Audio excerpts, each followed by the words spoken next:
Olá a todos e todas, sejam bem-vindos a mais uma aula da nossa 12ª edição do curso sobre o uso terapêutico da cannabis sativa. Sou a Gabi Dainese e estou aqui para apresentar a nossa 21ª aula que a gente dá continuidade aos assuntos relativos à odontologia, né? Hoje a gente vai receber o Dr. Nivaldo Vani.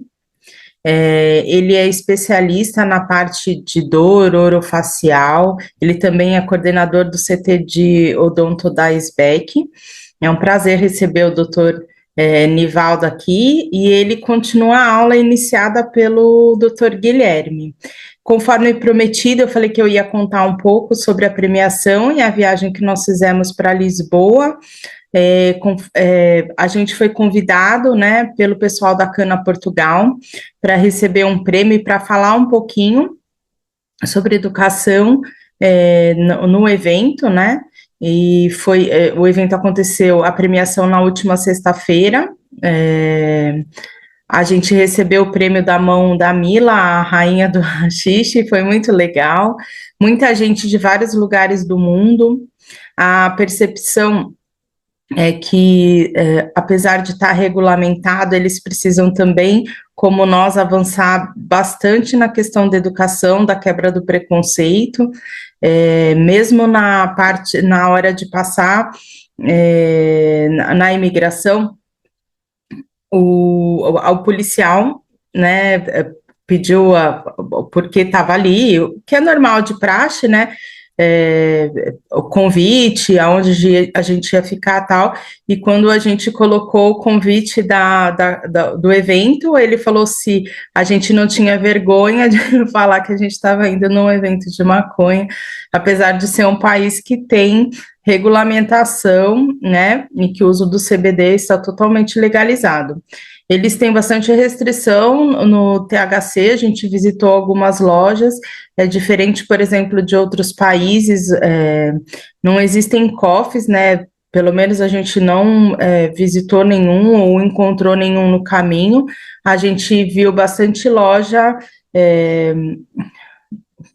no estilo assim que você compra no balcão, e a venda, pelo menos assim, de uma maneira legalizada e direta, né, pronta para o público de CBD, com desinformação, porque eu fiz alguns questionamentos aos vendedores das lojas que nós visitamos, e eles não sabiam muito explicar, e também se colocavam como se estivesse num mundo à parte, assim. E conversando com o pessoal do evento, na sequência do evento, que aconteceu na sexta e no sábado, no domingo tinha eleição em Portugal, e eles relataram que o governo retirou, porque foram eleições fora de época, por causa de denúncias, enfim, de plebiscito, e que o governo retirou o apoio ao evento por conta das eleições. Então, a gente percebe que isso é um tabu, mas eles estão mais avançados de certa forma que a gente.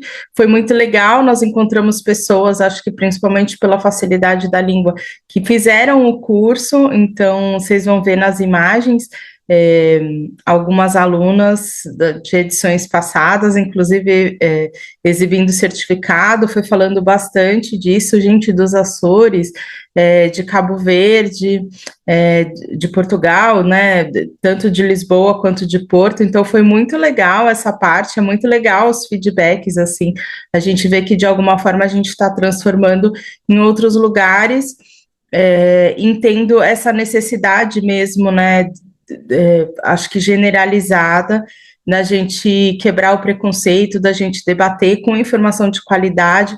Isso, inclusive, foi o tema da mesa que a gente participou, que falava sobre educação. E sobre essa questão assim das redes sociais, foi uma pergunta que a mediadora fez, né? Para mim e para as outras pessoas que estavam participando, era uma roda só de mulheres, e a ideia, a pergunta principal girou em torno disso, né? De como as redes sociais podem ajudar a informação a chegar e ao mesmo tempo atrapalhar. E a gente falou um pouquinho sobre essa questão de que a gente está no YouTube e a ideia de estar no YouTube, né, de não ser uma plataforma dessas de EAD comum, é exatamente a gente chegar a mais pessoas e que a gente entende que as redes sociais, de alguma forma, porque aconteceu com eles e já aconteceu conosco, tentam derrubar, né? A gente ficou alguns meses sem a página do Instagram. Eles tiveram também problemas com as redes invadidas pré-evento. A gente entende que isso é uma tentativa da narrativa, de derrubar a narrativa, né? Então, por isso, aquela velha fala que eu trago todas as aulas e quero reforçar aqui, que é muito importante a gente trazer esse debate em todos os espaços, a gente normalizar esse assunto, lutar, fazer parte das frentes, dos coletivos, das associações, dos grupos, trazer nos conselhos de saúde, participar dos conselhos, sejam eles quais forem, né? Eu estive recentemente também em Brasília, naquele evento das associações, e achei muito legal, vou até dar assim, os parabéns, assim, o pessoal da SBEC participando da Conferência Nacional de Meio Ambiente, trazendo o assunto da maconha para esse universo, né? Então, acho que é muito importante. A gente está em todos os espaços. Queria parabenizar a doutora Eliane e todos que estavam ali, o doutor Constantin. Eu não vi todos que estavam ali, mas em nome deles eu queria parabenizar a todos. E eu acho que a ideia é essa: a gente está no maior número de espaços e trazer informação, não ter medo de falar para os nossos amigos, para os nossos vizinhos, para os nossos colegas de trabalho. Porque a gente não está falando de nada que é monstruoso, que é de outro mundo. É isso, para não ficar muito alongado, hoje eu só queria trazer esses informes. A gente está editando um videozinho sobre os eventos e sobre a viagem, inclusive sobre o segundo momento da viagem, e eu trago em breve esse videozinho aí para vocês aqui na abertura, né?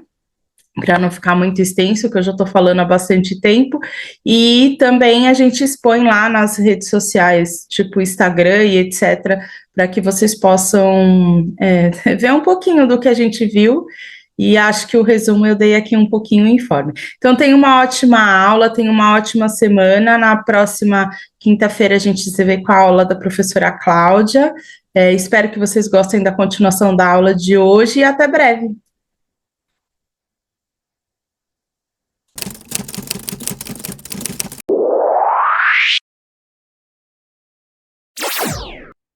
Olá, sejam todos bem-vindos à 12ª edição do nosso Congresso de Cannabis Sativa da Unifesp. Para mim é um prazer muito grande estar podendo contribuir novamente nessa mais nova edição. E eu vou estar falando com vocês, durante esse período agora, sobre odontologia do sono, sobre bruxismo, sobre dores crônicas orofaciais e como isso afeta, desde a população e como a gente também tem como associar, os canabinoides e a indicação dessa terapia nessas patologias e nessas condições. Meu nome é Nivaldo Vani, sou cirurgião dentista e eu vou estar falando com vocês agora. Vou compartilhar minha tela para a gente começar a nossa apresentação.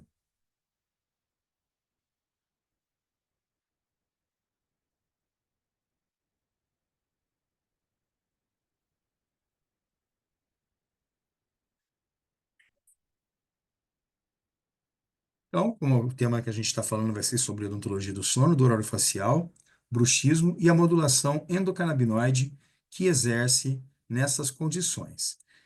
Como eu disse, eu sou Nivaldo Vani, eu sou cirurgião dentista, sou mestre em dor orofacial e disfunção temporomandibular e já venho trabalhando há algum tempo nessa área de canabinoides, né, aonde a gente vai poder tentar contribuir um pouco com as informações que a gente vem coletando aí durante a nossa vivência. Falando um pouco sobre o corpo, né, falando um pouco sobre a fisiologia, uma vez que até que o sistema endocannabinoide é um sistema homeostático fisiológico, né, nós vamos falar sobre a homeostasia na odontologia nessas condições, né?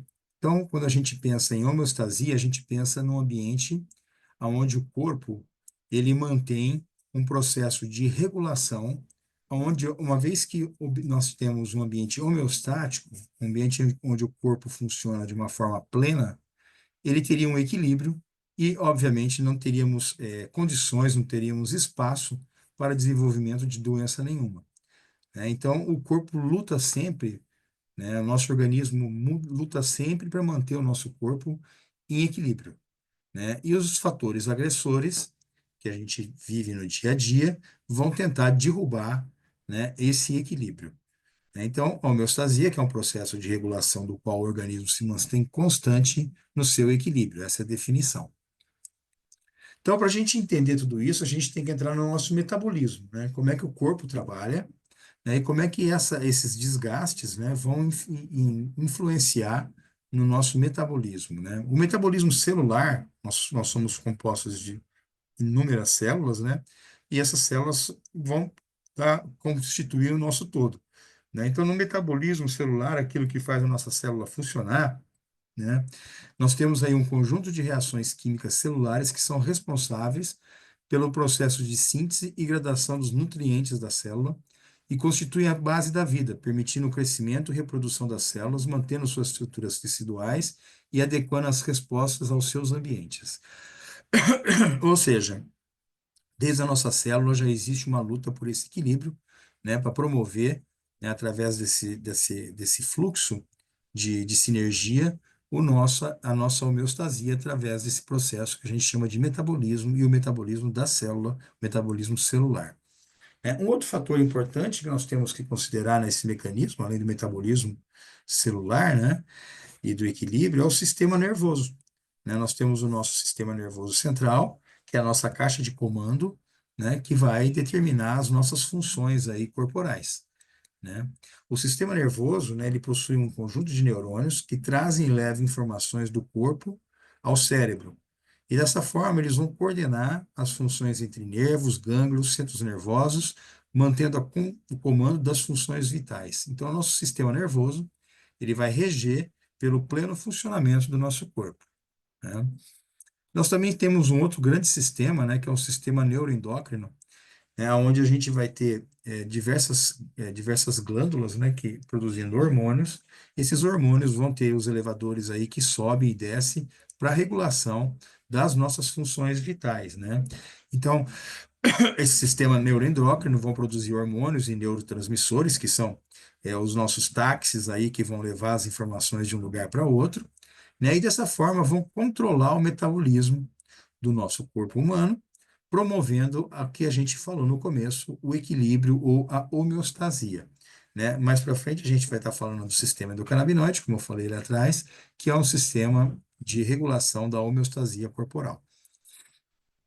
E um fator muito importante, né, nessa questão toda, e é um fator e é um dado que o próprio Ministério da Saúde colocou aí há algum tempo já, né, que 80% da população brasileira tem algum tipo de desvio na qualidade do sono, né? Então, quando a gente pega e pensa em metabolismo e pensa em funcionamento do corpo, vamos pensar em alguns fatores do nosso dia a dia que contribuem, né, para a degradação desse sistema e para atrapalhar esse equilíbrio corporal. E o sono, sem dúvida nenhuma, ele é um agente, ele é um ator importante nessa situação e que vai trazer pacientes no nosso consultório odontológico através desses desvios, né? Que é o sono? O sono é um estado fisiológico fundamental para processos biológicos vitais, constituindo a base biológica do metabolismo do sistema nervoso central, músculos, órgãos e medula, né? Então, ele vai ajudar o nosso corpo a descansar, a recuperar a máquina, para que no outro dia a gente tenha um dia pleno e um dia com uma desenvoltura muito boa. E nessa neurobiologia do sono, né, a gente tem aí alguns hormônios que sobem e descem, regulando o nosso sono, né? E esse sistema circadiano, que é um sistema que ele segue o horário do relógio do dia, né, o nosso relógio biológico, né? Ele tem algumas estruturas que vão regular esses ritmos, né? Por exemplo, no final do dia, nós temos aí um hormônio anti-inflamatório, que é o cortisol, que ele vai começar a cair no nosso, a quantidade dele no nosso corpo, para abrir espaço para um outro neurônio, para um outro hormônio, que é a melatonina, poder levar-nos ao sono. E pela manhã acontece o inverso. Geralmente você começa a ter um esgotamento daquela melatonina e começa a ter um aumento do cortisol no corpo, né? Então, dessa forma, a gente começa a ter a regulação do nosso ciclo do sono, do nosso ciclo circadiano, né? Então, é esse equilíbrio que vai levar ao sono, né? Vai, de uma certa forma, influenciar várias funções do corpo, né? Como temperatura, níveis hormonais, função cardíaca, pressão arterial, sensibilidade à dor. Então, é muito importante a gente estar, dentro dos nossos sistemas básicos de dia a dia, muito bem regulado, né? Hoje a gente vê muito bem, muito a saúde, os profissionais da saúde falando sobre uma boa alimentação, sobre uma boa condição física, de você cuidar do corpo com atividades físicas, e o sono não deixa de ter a sua importância também nesse mecanismo aí de recuperar a saúde. O sono equilíbrio, né? Quando você tem um sono bom, quando você dorme bem, né? E acorda descansado no outro dia, geralmente você vai ter um metabolismo estável, que o metabolismo a gente falou que é o funcionamento basal nosso, né? Vai ter um controle de obesidade, né? Uma vez que o sono, quando você dorme bem, ele até tem uma queima calórica alta, né? Você vai ter um sistema imune trabalhando melhor, né? Você vai ter uma imunidade melhor, porque o seu corpo não está tão inflamado, você está tendo uma boa condição de saúde. O sistema cardíaco, por causa do metabolismo equilibrado, vai ter uma condição melhor. Com isso, você tem uma condição de um aprendizado melhor, melhora a sua criatividade, melhora seu raciocínio, contribuindo para a sua longevidade, né? Então, é muito bom a gente buscar, né, um equilíbrio do sono, né? Já um distúrbio do sono, aquele paciente que acorda às vezes à noite, demora muito para dormir, tem sono fragmentado, ou o sono dorme às vezes as mesmas 6, 8 horas à noite e acorda cansado no outro dia, né? Não acorda, o sono não descansa esse paciente, essa pessoa, né? Geralmente está acontecendo algum tipo de distúrbio, né? O profissional adequado para isso é o médico, o neurologista, né? Mas geralmente esse paciente, através das comorbidades, vão cair no consultório odontológico com as dores crônicas e tudo mais que a gente vai estar falando nessa apresentação. Então, esses distúrbios do sono, que vão deixar o paciente não refeito no outro dia, né? Eles vão contribuir para uma síndrome metabólica, né? Causando muitas vezes diabetes do tipo 2 no longo prazo, aumentando a obesidade, né? E complicando com fatores como depressão, perda de memória, pela questão metabólica, doenças cardiovasculares, câncer e na maioria das vezes dor crônica, né? Esse paciente muitas vezes chega no consultório odontológico com dores tensionais, com dores miofasciais, né? E a gente tem como estar contribuindo no nosso atendimento para a melhora desse paciente nas nossas áreas de atuação. Falando um pouco da melatonina, né, que é o hormônio do sono.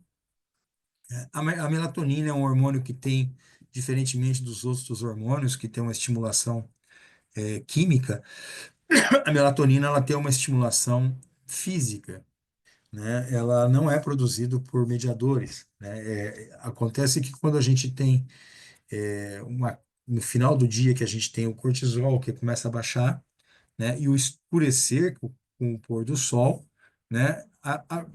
O escuro começa a estimulação da nossa produção de melatonina. Ela é produzida na nossa glândula pineal, né? E é produzida, estimulada no escuro, tá? Quando você tem um ambiente muito claro, você vai ter uma inibição da melatonina, né? Então, hoje a gente vê televisores enormes em quarto, a gente tem uma tela dependência de celulares, a gente vive conectado, Então, todo esse ambiente iluminado, todo esse ambiente com muita luz, vai inibir a produção de melatonina, vai fazer com que a gente sabote o nosso sono, né? E outro fato interessante, né, é que a melatonina, quando você tem o bebê recém-nascido, esse nenezinho dorme aí 14, 15 horas num dia, 16 horas num dia. E quando você já pega um senhor com seus 80 anos, uma senhora com seus 80, 90 anos, esse sono dura 5 horas e é o suficiente. Por quê? Porque a melatonina, a produção dela, ela decresce com o passar dos anos, tá? Então é muito importante, né, nesses dias de hoje, né, e a gente vê um aumento nessa questão da deficiência do sono, e por outro lado, a gente também vê condições como, não só de condições de estresse crônico, mas também como esses hábitos, né, de comer muito tarde, de dormir tarde, de ter luz, tudo isso atrapalhando nosso ritmo circadiano. E dentro do sono, né? Vamos supor, esse paciente dormiu, né? Passando rapidamente pela arquitetura do sono, para explicar como é que funciona esse sono durante a noite, né? O sono ele tem três fases não REM, que são fases onde o corpo trabalha no resgate, né? No descanso, na recuperação fisiológica. E nós temos uma fase REM, que significa em inglês Rapid Eye Moves, movimento rápido dos olhos. Essa fase REM é onde nós sonhamos, né? Então nós temos aí na fase um, né, o sono é um sono de vigília, é um sono mais leve. Na sua fase 2 não REM já é uma fase um pouco mais profunda, né, que o corpo vai entrando. E na fase 3 não REM, que é uma fase que interessa muito para a gente, assim como a fase REM, né? Você tem na fase 3, né, aonde o corpo perde uma temperatura e aonde a gente consegue promover uma limpeza desses algogênicos, desses mediadores, dessas degradações químicas que o dia levou para a gente, dessas moléculas que estão ali no nosso córtex cerebral, contribuindo para a nossa oxidação. Tá? E depois dessa fase, nós entramos na fase do sono REM, que é onde a gente vai sonhar e é onde a gente vai concluir o nosso aprendizado, nossa memória, contribuindo para a nossa cognição, cultura e conhecimento. Né? Nós temos vários ciclos desse durante a noite, né? E normalmente um sono bom é onde a gente passaria por 5 a 6 vezes nesses ciclos, né? Como eu disse, o sono 3 não REM, ele é o sono não é o sono reparador, é onde a gente vai descansar. Muitas vezes o paciente dorme muito, dorme 6, 8 horas, e ele não passa pelo esse sono 3 não REM. Nós temos aí polissonos que vão determinar essa condição, né? E mostrar se isso está acontecendo, tem exames para isso, né? Mas esse sono 3 não reparador, né, geralmente é quando o cérebro perde 2 graus na temperatura do cérebro, é quando a gente puxa a coberta à noite, né? É onde essa perda de temperatura vai permitir que entre os líquidos da nossa meninge dentro do córtex, né, que a gente chama de líquido linfático ou linfático, né, que esse líquido vai promover uma oxigenação e uma limpeza naquela degradação cortical nossa. Então é muito importante nós termos todas essas etapas muito bem concluídas, né, muito bem definidas, para que a gente tenha um bom sono, né? A gente lembrando que o sono é a base da vida. Uma noite mal dormida, geralmente já amanhã já começa as coisas de uma forma muito estressante, né? Agora imagine uma vida inteira dessa forma. Dentro da higiene do sono, algo que você mesmo pode estar controlando dentro da sua vida, é algo que você tem que estar repensando na sua vida, né? A gente tem aí os celulares, né? O celular na cabeceira da cama, tá para dormir, entra mensagem, problema, pico de cortisol, já abaixa a melatonina, né? Televisão, sem falar da luminosidade da tela do celular, televisão, cafeína, né, dieta, alimentação muito no comer 10:30, 11 horas da noite e ir para a cama, a temperatura do quarto, né, temperatura ambiente, sem falar de colchão, travesseiro, às vezes já deteriorados, já velhos, que causam uma noite mal dormida, barulhos e também, às vezes, casos de medicação, o paciente precisa da medicação, né? Aí, obviamente, que tem que ter a indicação profissional e esse paciente, às vezes, não fazendo uso ou a medicação errada, né? Então, nós temos todos esses componentes aí que atuam na nossa higiene do sono e é onde a gente pode estar revendo essas condições. Dentro dos fatores também que atrapalham muito o nosso sono, e talvez fique mais difícil de se ingerir por parte do indivíduo, né? Seria a síndrome da apneia obstrutiva do sono. Nós temos aí vários tipos de apneia obstrutiva do sono, né? Mas de uma forma geral, nós temos centrais, temos mecânicas, né? Mas de uma certa forma, ela contribui, né, para a perda de ventilação no nosso cérebro, para a desoxigenação, né? Então, o paciente não respira bem, o paciente não ventila bem, ele não oxigena o sangue, o cérebro vai sentir essa falta de oxigenação, né? Com isso, a gente vai ter uma dessaturação da oxihemoglobina, a gente vai ter uma baixa ventilação pulmonar, aumento de gás carbônico no sangue arterial, com apneias e microdespertares à noite, né? Contribuindo para um déficit do sono, presença de ronco, né? Isso tudo também leva para um déficit de sono e leva para uma qualidade ruim de sono, né? Se você sofre com esse tipo de problema, procure seu neurologista, procure, às vezes, seu profissional de odontologia, porque às vezes está muito relacionado com mandíbula retraída, alguma coisa que poderia ser ajudada, ele vai estar encaminhando e tomando, fazendo com que orquestre um bom atendimento para você. Como eu disse, né, a gente tem um exame que chama polissono. Nós temos exames de polissono bem sofisticados, né, que são exame tipo 1 e tipo 2, onde a gente tem várias medições completas, né, do que acontece durante o sono. Porém, nós temos aí aparelhos sofisticados que dificultam um pouco o acesso, né, fazendo com que o paciente tenha que ir até uma clínica do sono, né? Ou, às vezes, levando esse aparelho até para casa, no tipo 2, mas como são aparelhos mais sofisticados, obviamente que dificultam o acesso de uma população em geral a isso. Porém, recentemente, já há um tempo, né, nós temos um tipo de polissonografia, que é o padrão 4, que ela é um pouco mais singela, mas ela dá, como efeito diagnóstico, ela tem bastante indicadores ali, que serve para ver a frequência, o grau, e o tamanho dessa apneia e o tamanho desse sono, o quanto ele pode estar comprometido, né? São exames de aparelhos mais simples, mais acessíveis, trazendo dessa forma, né, uma acessibilidade maior, né? Tem vários profissionais de odontologia que já têm esse aparelho em consultório, a própria clínica, a próprio fabricante de biologics ou alguns outros que têm também eles têm aí é, laboratórios que podem ser agendados através de profissional para fazer essa medição, e é onde a gente tem como ver saturação de oxigênio, ronco e vários medidores aí da qualidade do sono num exame relativamente barato e num exame de fácil acesso, né? Com isso, a gente tem como melhorar nossa rotina clínica, a gente tem como melhorar nosso diagnóstico, né, nossa hipótese diagnóstica, temos como melhorar o controle e, obviamente, que uma vez visto isso, a gente vai ter uma interação médica, né, para poder estar dando o melhor tratamento para esse paciente.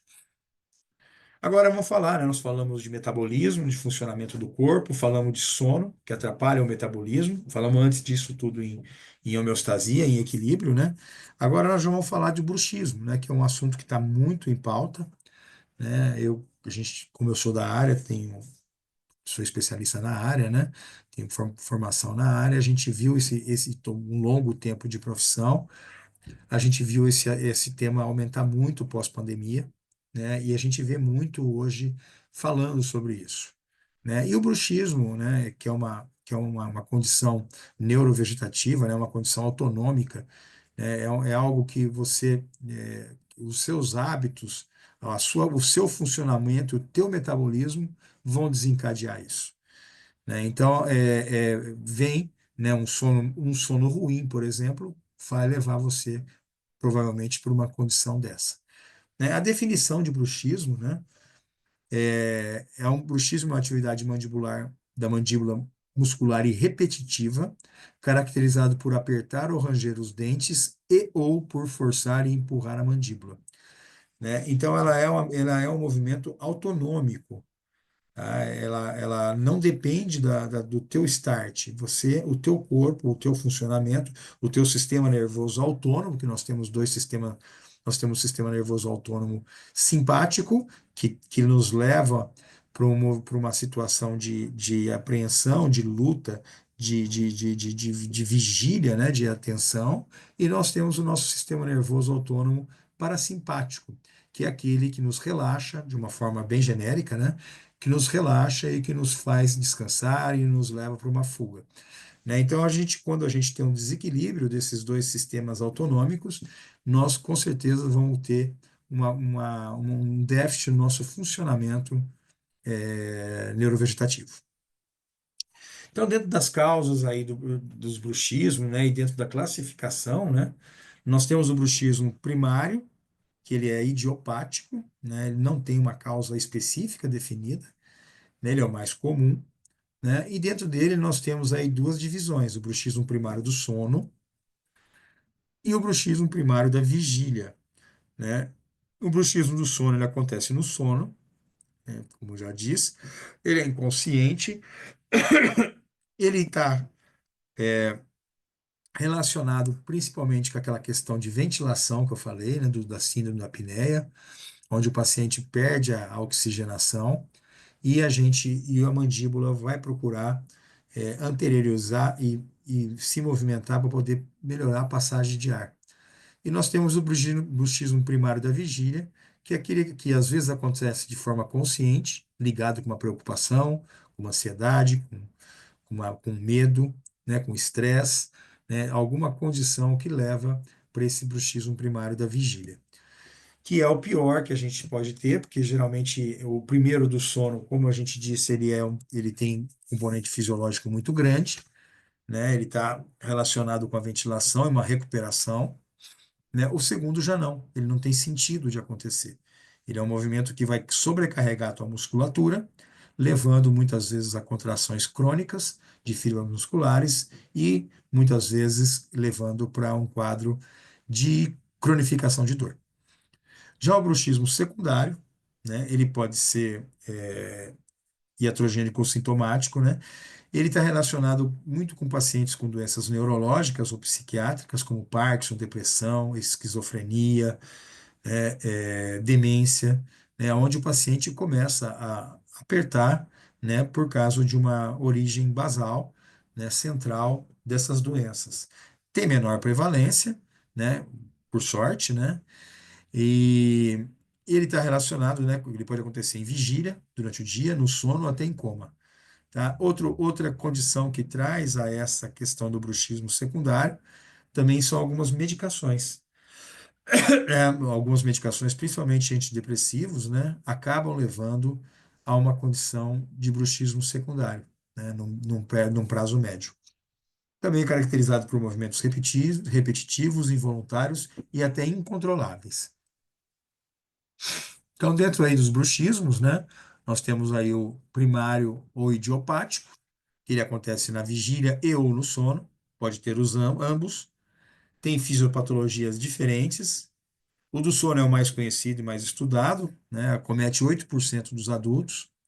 O tratamento, né, seria o controle dos sintomas e complicações, e a gente teria aí como arsenal placas, agulhamento, fisioterapia, psicoterapia, e controle de profilaxia controle e profilaxia de fatores de risco, como estresse e ansiedade. Também nossos canabinoides aí ajudariam muito nessa questão, né, que a gente vai estar levando por causa das sinalizações que acontecem nesses estados aí autonômicos, né? E nós temos aí o secundário que a gente falou, que ele tem origem basal em doença e ou às vezes medicamentosa, né? Que ele acontece tanto na vigília quanto no sono, ele é multifatorial, é necessário esclarecer a fisiopatologia, né? Ele é um distúrbio de movimento, ele pode ser incontrolável, né? O neurológico ou psiquiátrico. O tratamento geralmente é na causa ou no controle motor. E o tratamento geralmente ele vai ser central ou periférico. Nesses casos também pode ser muito indicado toxina para você, num paciente que tem uma esquizofrenia, que tem movimentos incontroláveis, né? Você pode até estar lançando mão de paralisação dessa fibra muscular, né? Com toxina botulínica, né? Além de outras medicações alopáticas. E ele pode ser tratado tanto em hospitais ou ambulatórios ou até mesmo clínica, mas geralmente os casos com essa complexidade maior, né, vão levar para um atendimento multidisciplinar. No bruxismo do sono, né, que é o mais comum, normalmente a gente vai ver, como eu falei, uma perda da ventilação, né? Então, o que acontece? O paciente começa a sufocar por falta de oxigenação, usando um termo exagerado até, mas não deixa de ser. A apneia é uma perda de ventilação, o paciente ele entra, fica sem respirar, né? E com isso, o que acontece? Falta oxigênio, automaticamente vai ter um aumento da pressão arterial, né? Ele vai diminuir com a idade também esse paciente do bruxismo do sono. 80% dos pacientes com bruxismo do sono apresentam microdespertares, destruindo aí a arquitetura do sono, né? 46% apresentam movimentos repetitivos, 44% sono não reparador, 34% ronco, nenhum gene específico relacionado, aumento da sudorese e frequência respiratória, principalmente devido ao aumento da adrenalina e das catecolaminas. Porque a hora que falta ventilação, você tem aí um start de luta do teu corpo, e aí o teu corpo, que você tem um sono que era para ser uma atividade autonômica parasimpática, ele passa a ser um sono parasimpático, né, onde você vai ter aí um aumento, uma descarga de adrenalina, aumento da pressão arterial, aumento do batimento cardíaco, né, e obviamente aumento da sudorese e da frequência respiratória, né? Então ele vem atrapalhar esse metabolismo, atrapalhar essa qualidade do sono. É a mesma o que a gente falou, né, falando aqui da frequência, que você, a hora que antes do batimento, você vai ter um aumento da atividade cardíaca simpática. 4 segundos antes, você vai ter um aumento da atividade das fibras musculares. 1 segundo antes do bruxismo, você vai ter um batimento cardíaco acelerado. Um pouco antes, um aumento do tônus muscular, dos músculos supraioides, que trabalham aqui na abertura da boca. E logo, e o início do apertamento e da atividade muscular, né? Então, a gente tem essa sequência aí que já foi medida no bruxismo do sono. No polissono, a gente vê esse comportamento, né? A hora que você chega perto da apneia, um aumento lá na linha de baixo da apneia obstrutiva, da falta de oxigênio, você vê todo esse batimento se aumentando aí na sequência após a descarga das catecolaminas da adrenalina. O bruxismo da vigília já é um pouco diferente, né? Ele é uma parafunção, é um movimento vazio. Ele não tem por que acontecer. Ele não agrega nenhuma função vital. A gente viu que o do sono está relacionado com oxigenação, esse já não. Ele não teria motivo para acontecer. Ele é uma parafunção, né? E isso é um problema, porque como ele não agrega nada, ele só vai atrapalhar. Ele pode ser aprendido por um hábito, né, ou por uma condição, ou pode ser autonômico, né? Ele tem uma etiologia central, né, e é autonômica simpática, como a gente falou, regida pelo sistema nervoso autonômico simpático. E por que a gente está falando nisso? Porque provavelmente a gente viu que esse paciente que precisa manter um equilíbrio para promover a homeostasia, ele tem um sono que não está legal, por exemplo, né? E ele começou a bruxir e agora ele aparece com uma dor crônica no nosso consultório, uma dor crônica causada por bruxismo, né? E essa dor, geralmente, o colega dentista muitas vezes lança a mão de placas, né? E essas placas muitas vezes não são efetivas, porque a placa não vai estar ingerindo na condição, né, central desse paciente. Não vai estar, a placa é mecânica, a placa é uma muleta, né? Ela não vai estar levando, né, para uma atividade autonômica, ela não vai estar regulando o sistema nervoso simpático e parasimpático, ela não vai estar mexendo nesses mediadores químicos, ela vai estar ajudando e protegendo estruturas dentárias, né, e causando até um certo alívio imediato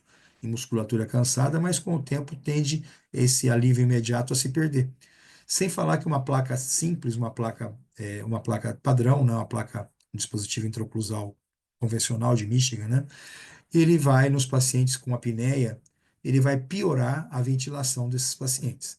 Então, assim, é muito bom que os profissionais que estão entrando nessa área, principalmente os não especialistas, né, que atuam no dia a dia clínico desses pacientes, entendam essas nuances, né, para poder selecionar uma boa abordagem para esse paciente, né, porque esse paciente está dormindo mal, esse paciente está ventilando mal, esse paciente está apertando durante o dia e ele está chegando com uma dor crônica no teu consultório, né? Então, nós vamos falar um pouquinho da dor crônica orofacial, né? Então, lembrando, né, da dor, né? O que que é a dor, né? A dor tem vários aspectos, né? Uma definição do Sandro Pala, que a dor é uma experiência multidimensional com aspectos discriminativos, sensitivos, cognitivos, afetivos e motivacionais, né? A dor, ela pode estar acontecendo por causa um acidente, por causa uma pancada, mas ela pode estar acontecendo por causa de condições cognitivas, por causa de condições afetivas, né? Então, é muito importante, né, uma abordagem nesse paciente para você entender, né, as origens de tudo isso, né? E como é um paciente crônico, né, geralmente, né, é um paciente que muitas vezes já passou por vários colegas, né? Então, voltando aqui nessas DTMs, né, a prevalência das disfunções temporomandibulares acomete de 5 a 12% da população adulta, né, sendo a sua maior frequência entre 20 e 40 anos no gênero feminino. Esse é um dado de 2010, né, mas provavelmente deve ter aumentado aqui no pós-pandemia.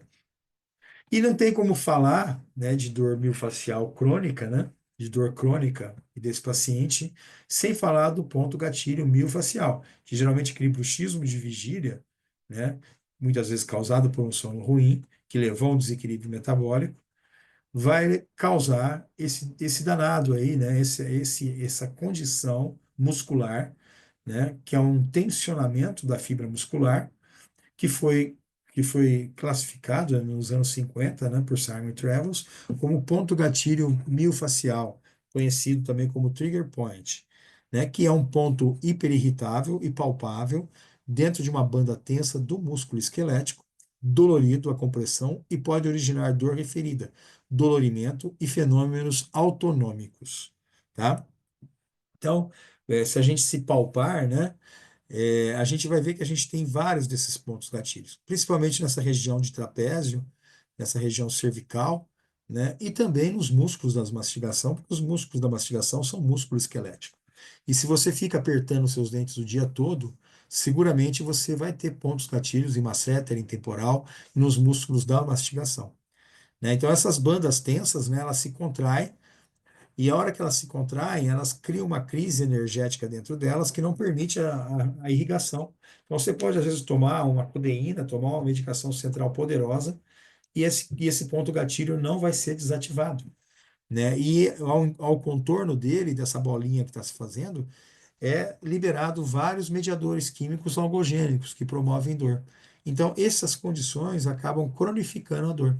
E se você não agir nesses pontos especificamente, você muitas vezes não vai ter a resolução da tua dor crônica, né? Então, isso vai causar o que a gente chama da síndrome da dor miofascial, né? Que ela comete de 5 a 12% da população adulta. Ela corresponde aí a 80% provavelmente das DTMs, das disfunções temporomandibulares, que são 12 diagnósticos, né? Ela atinge músculos esqueléticos, inclusive da mastigação, né? Ela causa uma dor muscular difusa. Por quê? Porque muitas vezes essa dor não está, o ponto gatilho não está na região de dor, né? Muitas vezes essa pessoa sente uma dor no fundo do olho, né? E esse ponto gatilho pode estar no trapézio, pode estar no masseter, pode estar no temporal, né, causando uma dor referida, uma dor em outro lugar, em outra região. Isso atrapalha muito e dificulta muito o diagnóstico, né? Por isso que tem muitos erros em conduta nesses tratamentos, né? Inclusive referindo dor para dente, né? Podendo levar o paciente a fazer canal, a extrair dentes e a dor continua ali mesmo depois desses procedimentos, né? E a síndrome da dor miofascial, né? Ela está muito relacionada, no caso das dores orofaciais que chegam para a gente, né? Ela está muito relacionada com déficit de sono, ela está muito relacionada com estresse, está muito relacionada com tensão emocional e com o bruxismo de vigília, que a gente falou que é aquela disfunção metabólica, né? Então, esses são agentes causadores dessa síndrome que é muito frequente nos nossos consultórios. Isso leva, o ponto gatilho vai levar a um trauma, né, da placa motora, uma lesão da fibra muscular, aumento da contração muscular e liberação de acetilcolina, por exemplo, né, uma sobrecarga muscular com esses movimentos repetitivos de baixa intensidade e longa duração, né, causando esse super esforço na mesma posição. Né? E nós temos aí alguns fatores, né, como estresse e tensão, desordens de sono, microtrauma crônico, macrotrauma, influências sistêmicas, deficiência muscular, influências pós-operatórias e influências neurológicas que desenvolvem esses pontos gatilhos. Né? Aí a gente tem aí uma condição, né, que geralmente quando você tem um músculo, é, um músculo agonista lesado por um ponto gatilho, você começa a fazer a função agonista no músculo antagonista, quer dizer, você atrapalha a tua fisiologia muscular também, né? E você começa a criar condições aí de perpetuação de músculos ad eterno. O que é dor referida, né? A dor referida é uma dor que é sentida num local diferente de onde ela é produzida, né? Como nas cefaleias tensionais, aquele paciente que tem dor de cabeça todo dia, né? Às vezes já acorda com a dor de cabeça, né? E toma remédio para dor de cabeça, toma dipirona, toma um monte de coisa e a dor continua lá, né? Geralmente essa dor tem uma origem num ponto gatilho e precisa ser investigado onde está esse ponto gatilho, né? Porque uma vez que se localiza esse ponto gatilho, provavelmente você vai ajudar nessa dor, nessa cefaleia tensional, né? Então é muito interessante fazer o caminho da dor, né, para localizar esse mecanismo e debelar essa cronificação dessa dor.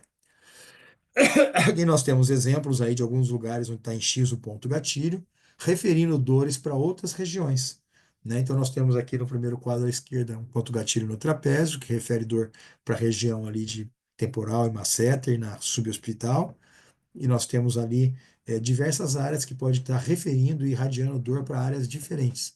E se a gente fizer uma manobra no ponto da dor, né, a gente não vai ter. Você pode anestesiar o lábio de um paciente com dor, e essa dor vai continuar lá, porque a origem dela está em outro sítio. Né? Mais aqui, exemplo de dores no esternocleido, né, que leva para uma dor frontal, uma dor, uma cefaleia tensional, região de frontal, né, e occipital também, né? E isso acontece, né, porque nós temos aí um nervo importante, né, que é o nervo o quinto par craniano, que é o trigêmeo, né, ele leva esse nome trigêmeo quando ele está dentro do crânio. Ao sair do nosso córtex cerebral, da nossa caixa craniana, ele se divide em três ramos, né, o ramo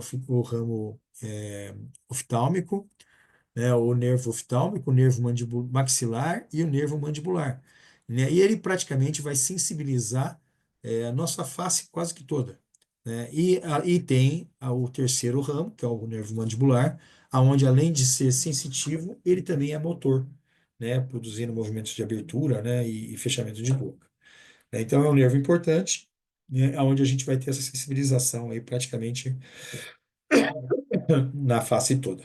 Né? E aqui nós temos alguns quadros, né, de muita gente que deve estar assistindo isso, já deve ter ouvido, já deve ter visto ou passado por essa situação, muitos colegas dentistas também, já deve ter recebido pacientes no consultório, onde tinha uma dor de dente, radiografou, não tinha nada no dente, e o paciente relatando dor de dente, aí foi, tratou o dente, fez canal, fez extração, e o dente continua doendo.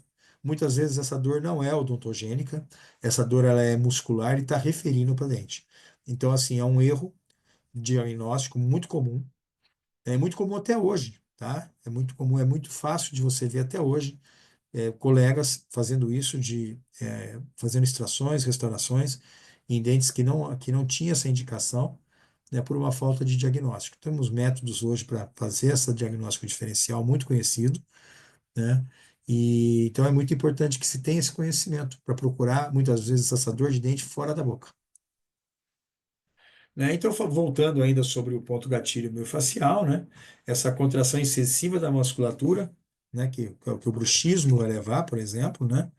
Libera mediadores químicos inflamatórios, como as citocinas, prostaglandinas, bradicininas, substância P, que agem sobre os receptores, né? Nos nossos neurônios, provocando dor. Aqui nós temos um desenho desse mesmo influxo numa placa motora, né? Onde o neurônio motor vai ter uma liberação excessiva da acetilcolina, vai causar uma irritabilidade, uma despolarização de membrana da fibra muscular. Isso vai aumentar o fluxo de cálcio, né, e de potássio, vai deixar essa fibra tensa.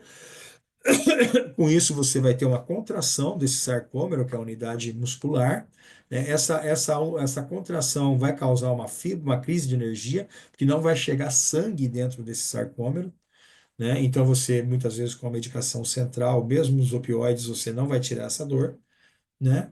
E vai ter a liberação, a gente falou no slide anterior, daqueles mediadores químicos, né?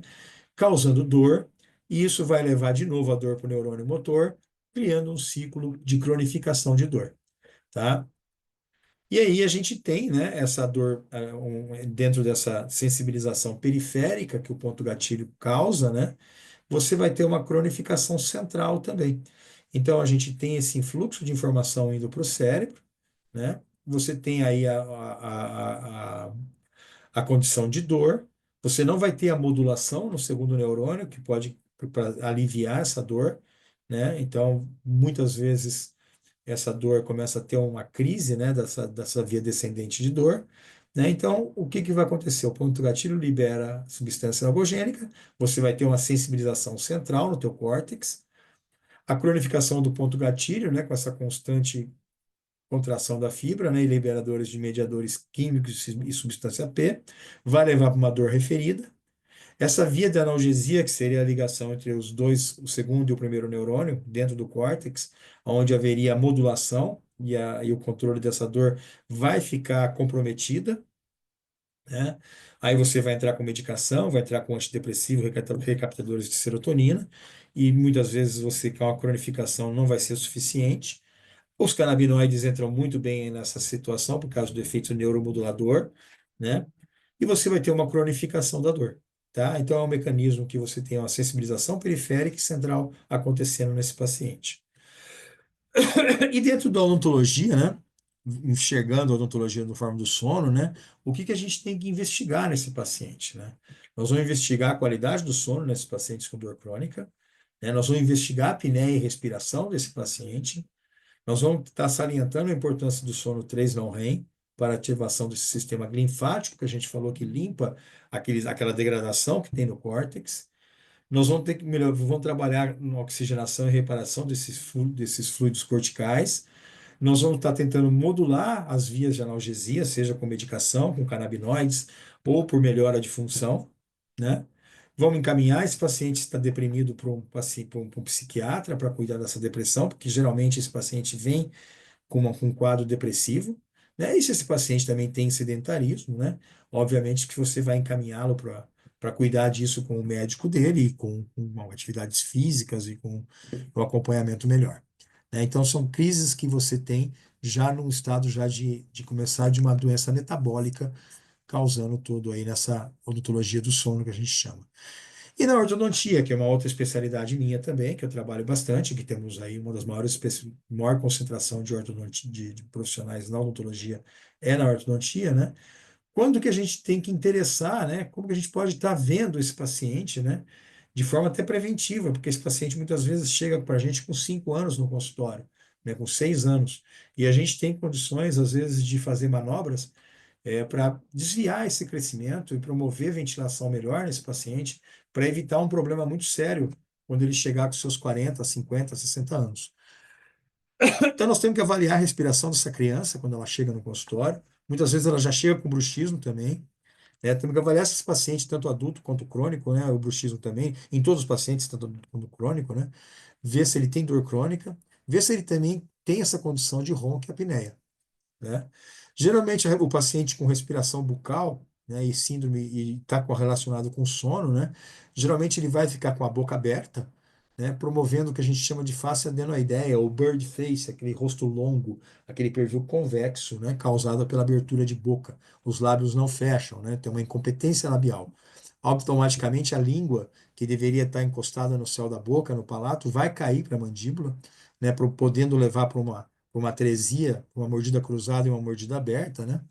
vai girar essa mandíbula para baixo, né, podendo levar a mordida cruzada, aberta, piorando o ronco, que você vai ter uma diminuição das vias aéreas superiores, né? Vai promover um ressecamento da mucosa gengival. O paciente vai respirar pela boca, aquele ar quente vai entrar, vai deixar a gengiva seca, vai levar uma gengivite, uma doença periodontal, né? E pode também, com essa boca aberta, levar aquele sorriso gengival ou sorriso gengivoso, que o paciente, ao passar do tempo, quando sorri, mostra muita gengiva, né? E geralmente esse paciente nos procura numa fase adulta para justamente tratar essa condição. Então, muito dessas condições, quando a gente tem um paciente jovem no consultório, criança, a gente tem como estar ingerindo nesse desenvolvimento, né?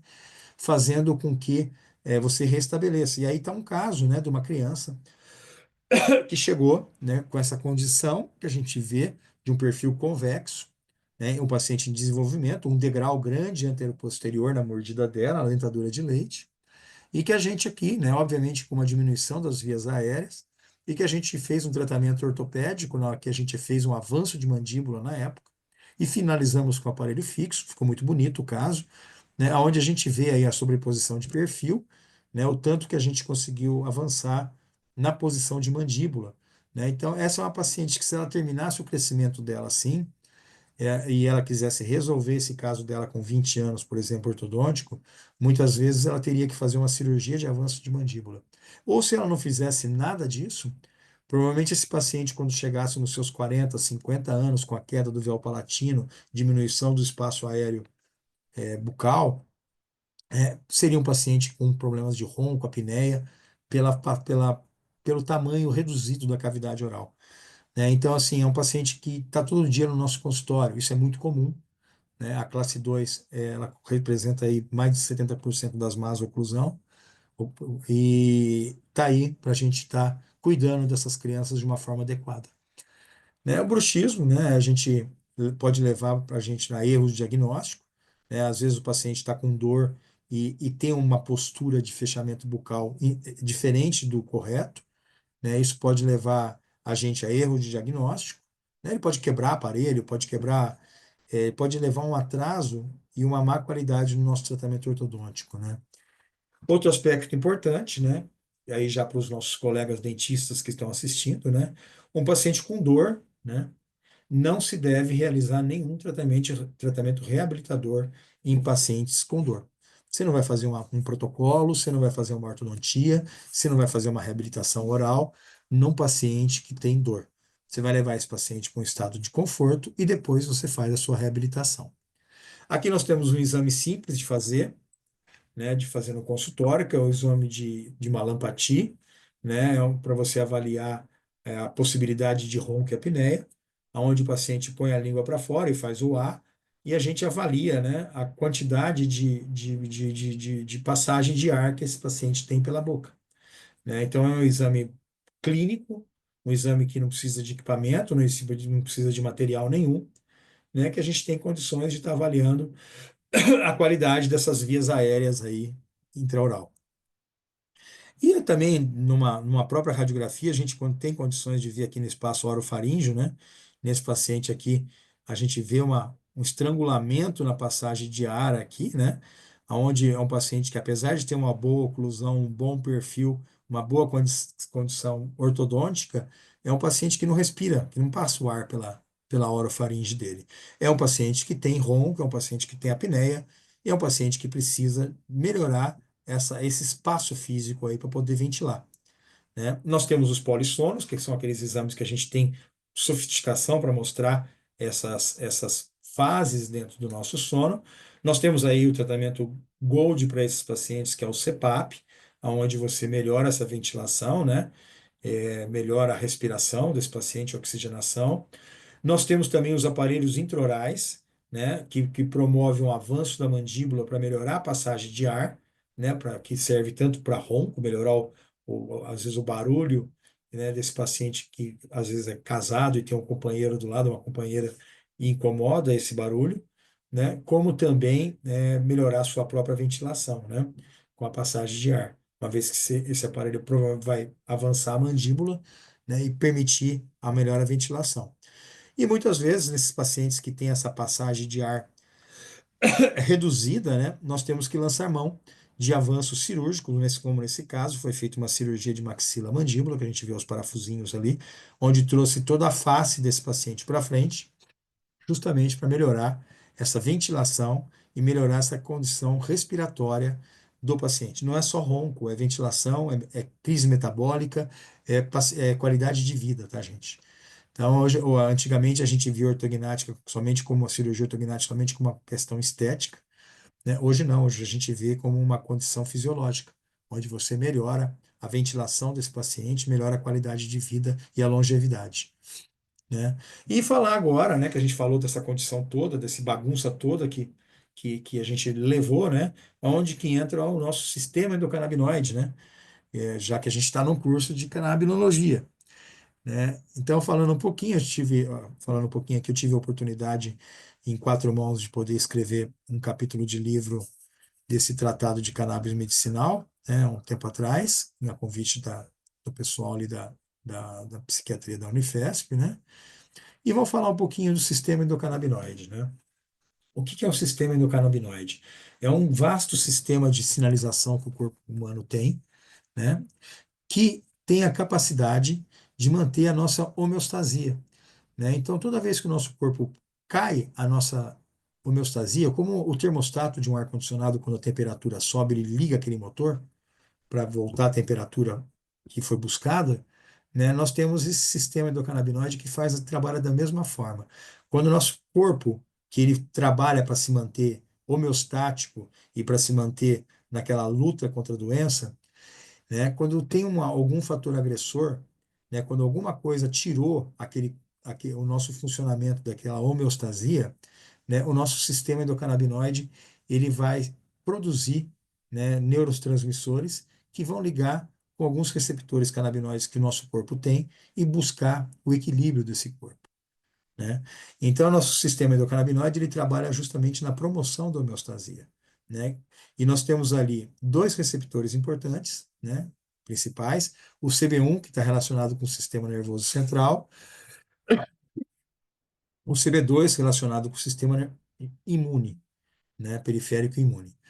Quando se ligam esses cannabinoides produzidos pelo corpo, vão promover homeostasia e equilíbrio, né? Então, uma vez que a gente consegue regular o corpo com os nossos próprios mediadores químicos, não haveria espaço para doença, né? E aí, mas a gente tem observado que muitas vezes essa sinalização, que não, como no caso de um sono ruim que acontece toda noite, como no caso de um bruxismo de vigília que acontece todo dia e todo momento, você acaba levando a fatores de estresse crônico, né?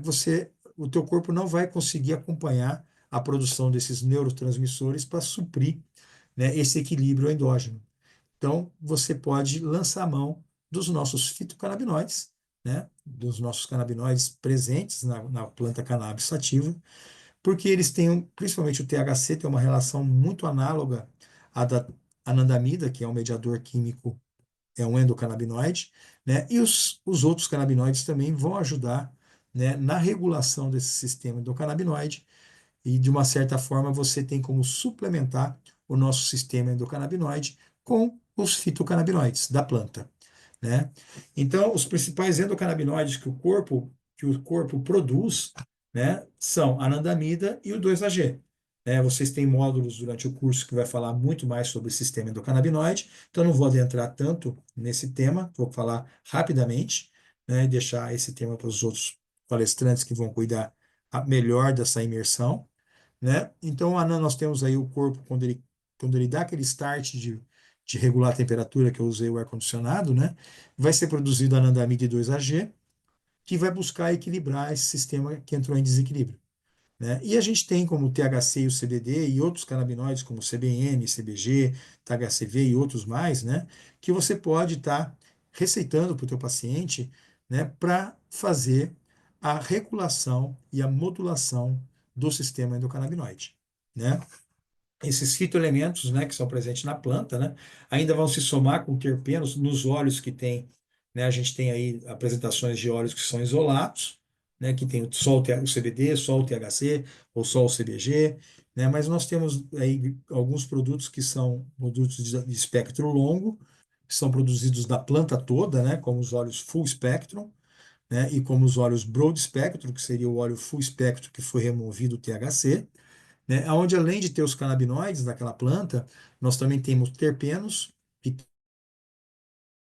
têm vários efeitos aí terapêuticos, né, que a gente já sabe, né, os flavonoides, que também são outros fitoquímicos também que têm efeitos terapêuticos, né, como a cúrcuma, como revesterol, como vários outros flavonoides ali, né, que você vai somar, né, como as canaflavinas, né, da cannabis, né, você vai somar com os canabinoides, né, melhorando, né, potencializando o efeito, né, que a gente chama esse fator de efeito entourage ou comitiva, tá?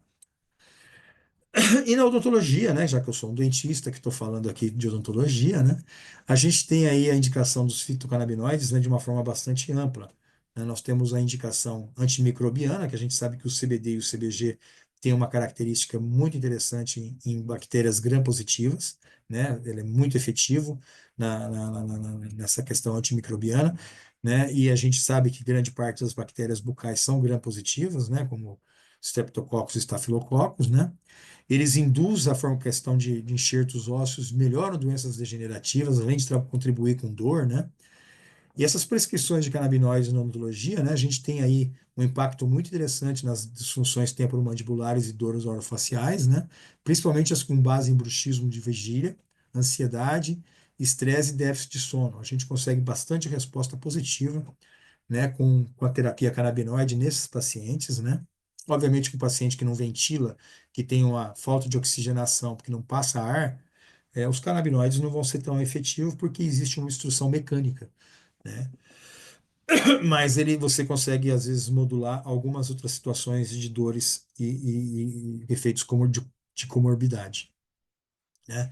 Então, a gente tem aí com os fitocannabinoides, né, uma redução das dores orofaciais crônicas, né, aquelas dores cervicais, aquelas cefaleias tensionais, né, aquelas dores cervicais, a gente consegue estar tendo um gerenciamento interessante, né? Sem medicação alopática, muitas vezes. Às vezes não tem jeito, às vezes tem que entrar com alopatia, né? Como a gente sabe, os canabinoides eles vieram para somar, eles não vieram para substituir, pelo menos não nesse momento, né? E a gente às vezes consegue reduzir essas dores orofaciais sem muitas vezes as medicações alopáticas, né? Ou às vezes reduzindo essas medicações e muitas vezes sem placas também, tá?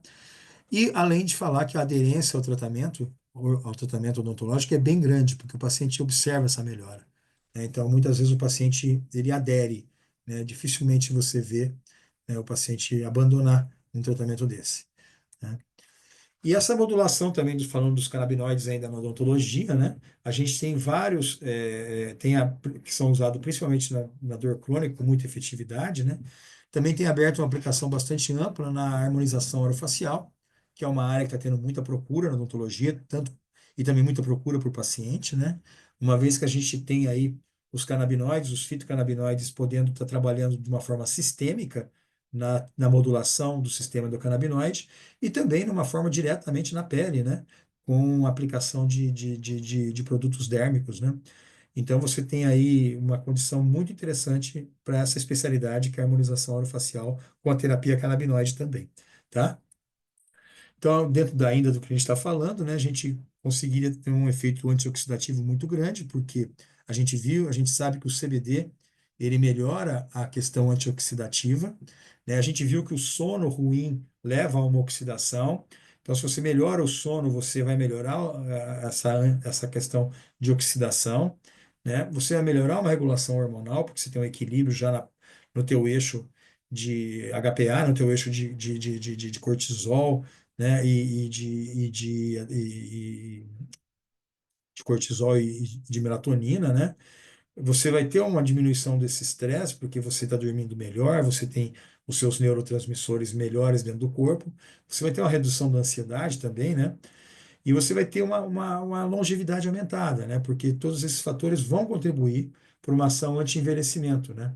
E você vai melhorar não só estruturas de pele, né? Mas como a tua longevidade e tua saúde de uma forma global, né? Então, o sistema endocannabinoide, que é um sistema modulador regulatório do nosso corpo, né? É um mecanismo que rege o nosso sistema nervoso, o nosso sistema neuroendócrino e o nosso sistema imune, ele vai regular todo o funcionamento do nosso corpo. E uma vez que os nossos mediadores, nossos canabinoides endógenos, foram esgotados, a gente tem como suplementar com os nossos fitocannabinoides aí e tentar recuperar essa desenvoltura do nosso sistema endocannabinoide. Então é isso que eu trouxe para vocês hoje, né? Tá aí o meu contato, né, meus contatos, meu celular com WhatsApp e o meu Instagram. Qualquer dúvida que tenham, me coloco à disposição, tanto de pacientes quanto de colegas, né, para estar podendo ajudar naquilo que eu puder da melhor forma possível. Agradeço à Unifesp pelo convite, né, pela confiança aí de poder estar participando e trazendo um pouquinho dessa área que a gente trabalha e que a gente gosta tanto aí de estar falando, aprendendo e trabalhando. Muito obrigado a todos e até uma próxima. Tchau, tchau.